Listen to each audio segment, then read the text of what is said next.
موضوع حلقة اليوم العمل على الساحة الإسرائيلية بين الكفاح والتطبيع. والحوار في هذا الموضوع نستضيف كلا من الأستاذ أشرف العجرمي الوزير السابق لشؤون الأسرة، والأستاذ خليل شاهين المحلل السياسي.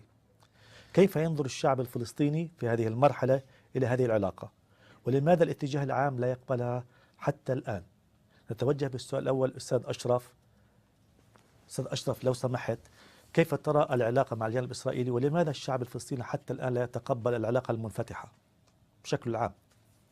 يعني أنا حول هذا الموضوع يمكن كلمة علاقة واسعة جدا. أنا أعتقد أن ما هو مطلوب ليس العلاقة مع الجانب الإسرائيلي، العلاقة هناك علاقة رسمية بحكم الاتفاقات بحكم وجود السلطة، ولكن المطلوب هو العمل على الساحة الإسرائيلية، بمعنى أن الساحة الإسرائيلية ساحة مهمة جدا للتأثير، لأنه بدون موافقة إسرائيل الشريك الآخر في العملية السياسية لن يحصل اتفاق بيننا وبين الإسرائيليين. العمل على الجانب الإسرائيلي أو في الجانب الإسرائيلي هو جزء من أو شكل من أشكال النضال. بالتأكيد، لأنه نحن أخفقنا في أن نصل إلى قطاعات واسعة من الإسرائيليين في أن يفهموا الموقف الفلسطيني. الجمهور الإسرائيلي يتغذى من وسائل الإعلام، وسائل الإعلام مسيطر عليها الحكومة والاتجاهات اليمينية، وبالتالي الصوت العقل في إسرائيل غائب.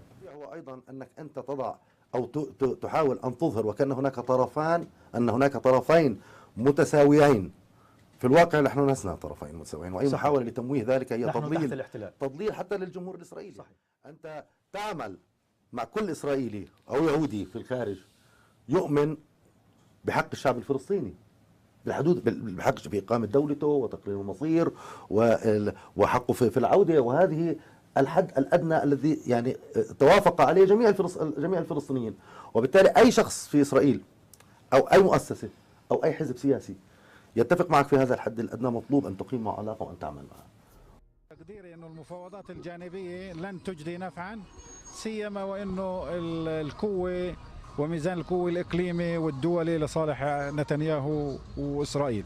طبيعي انه ما في شيء بفيدنا، انه طالما هدول اليهود وهدول الجانب الفلسطيني انه كلها سياسه انه لضدنا مش لمصلحتنا. يعني إذا بتحكي عن مفاوضات أو بتحكي عن اللقاءات اللي بتصير لمشاريع مثلا، هاي المشاريع هي ضرورة بسبب ارتباطنا بالجانب الإسرائيلي كمعابر، لا يوجد لنا مطار، لا يوجد لنا ميناء، لا يوجد لنا مخرج، فهذه ضرورة لتسهيل حياة المواطن الفلسطيني. إسرائيل تهدف لصالحها هي، مش لمصلحة العرب، مش معنية فينا احنا العرب يعني تهدف شيء لصالحنا دائما، حتى لو الاقتصاد بتحب تنشط من اقتصادها هي الإسرائيلي وليس الفلسطيني.